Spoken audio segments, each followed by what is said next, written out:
क्या था बेटा, बोलो। ओम बाबा जी, मेरे को पहले ये नवंबर में मैंने टेस्ट करवाया फेस 1 में, तो मेरा रूमेटॉइड अर्थराइटिस जो है 88 आया था। 88?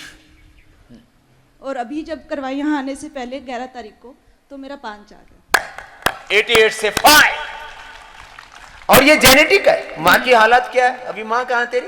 वो पीछे व्हील चेयर पे हैं। व्हील चेयर पर, बहुत उसकी खराब हालत है। लेकिन मैंने कहा बेटा तेरी माँ को भी ठीक करेंगे, उसको थोड़ा खजूर कल्प कराना कुछ दिन। उनके घुटने मुड़ते नहीं है, बिल्कुल सीधे रहते। पूरे घुटने ही नहीं मुड़ते, हाथ पैर मुड़े हुए हैं, बहुत बुरी हालत है। लेकिन मैं तेरी माँ ठीक हो जाएगी।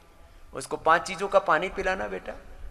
कल एक भी बोले स्वामी जी वो हार श्रृंगार का ही पानी पिया था, मेरे घुटने तो दर्द तो ठीक हो गया, अब थोड़ा सा उसमें ताकत कम है। मन का एक चीज का ही पिया, 5 का बताया था।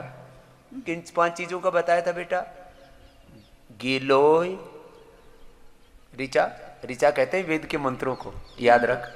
गिलोय, एलोवेरा, हार श्रृंगार, निर्गुंडी और सहजना। हाँ जी। बोल। एलोवेरा, गिलोय, गिलोय, हार श्रृंगार, निर्गुंडी और सहजन। हाँ है, याद कर लिया भाई ऋचा ने। तो ऐसे याद रहना चाहिए दिमाग में। कुछ लोग मुझे सुनते ही रहते हैं, अरे बोल बाबा जी ने कुछ बताया था। बोलो हाँ बहुत अच्छा बताया था। बोले क्या? बोले ये मत पूछ, बहुत अच्छा बताया था। इसलिए मैं कहता हूँ डायरी लेके बैठा करो। ये हमारे क्या नाम है, सौरभ शाह जी, क्या नाम? सौरभ शाह जी बहुत बड़े लेखक भी हैं, विचारक भी हैं, चिंतक भी हैं और पूज्य बापू के प्रेमी हैं। पूज्य बापू की भाषा में बोले तो उनके फ्लावर है। बोले स्वामी जी मैं यहां 50 दिन के लिए आया हूं। मैंने कहा क्यों? बोले मैं कायाकल्प करने के लिए आया हूं, और इसका कायाकल्प तो कल तो बर्थडे था। चलो बधाई हो आपको बहुत बहुत सौरभ जी, आशीर्वाद। और बोले स्वामी जी मैं तो आया था, मेरी बीमारी तो 7-8 दिन में ठीक हो गई, अब कुछ प्रॉब्लम तो रही नहीं, अब तो अंदर से रूपांतरण होगा, मूलाधार से सहस्रार तक अंतः चक्रों का जागरण करना है। ये ऋचा लाइव एग्जाम्पल है। बड़े बड़े बीमारियों को, कितने BP, sugar, thyroid, arthritis, asthma, ये सब बीमारियां कितनी ही हो, मैंने कोई दवाई नहीं ली, कुछ नहीं, बस प्राणायाम किया, केवल प्राणायाम से। ये लो केवल प्राणायाम से। इसलिए मैं कह रहा लगातार लगे रहो। केवल योग से भी तुम्हारा रूपांतरण हो सकता है, केवल यज्ञ से भी।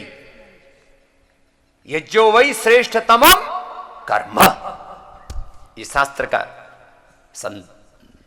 आश्वासन है। जी बेटा। मेरे माता जी जैसे ही हैं, उनके ब्रेन हेमरेज हो गया, तो आपने कहा था कि सांस चलती रहे, मैं उनको ठीक कर दूंगा। तो उनको डायलिसिस पे हैं, तो वो दिल्ली में ही हैं, आप बताएं कैसे उनका होगा? तो उनको, जिनको ब्रेन हेमरेज हुआ है बेटा, उनको न्यूरोग्रिड, इम्यूनोग्रिड गोल्ड, मेमोरी ग्रिड और मेधावटी आदि ये सब लिखवा के ले जाना है यहाँ से। ठीक है। और ये आयु प्राइम जो बनाया ना नया, हाँ जी, एक वो दे दो जो मरणासन है, जो भी मरणासन है उनको आयु प्राइम दे दो एक। उनका कनेक्शन नहीं है, अगर मुंह में खाना रख दो तो वो खाएंगे, उनको मालूम ही नहीं बिल्कुल ही। चम्मच में डाल के दे दो। आजकल तो फिर जब हो जाता तो नली से खाना देते हैं, तो उसी में डाल के दे दो तो भी बॉडी रेस्पॉन्स करने लगती है ना बेटा। चलो ये तो देखो, ये छोटे बच्चों की हिम्मत देखिए आप, नहीं तो हार जाते हैं। बोले ये क्या हुआ मेरे को, मेरी माँ को भी, मेरे को भी अब तो मैं ठीक ही नहीं हो सकती।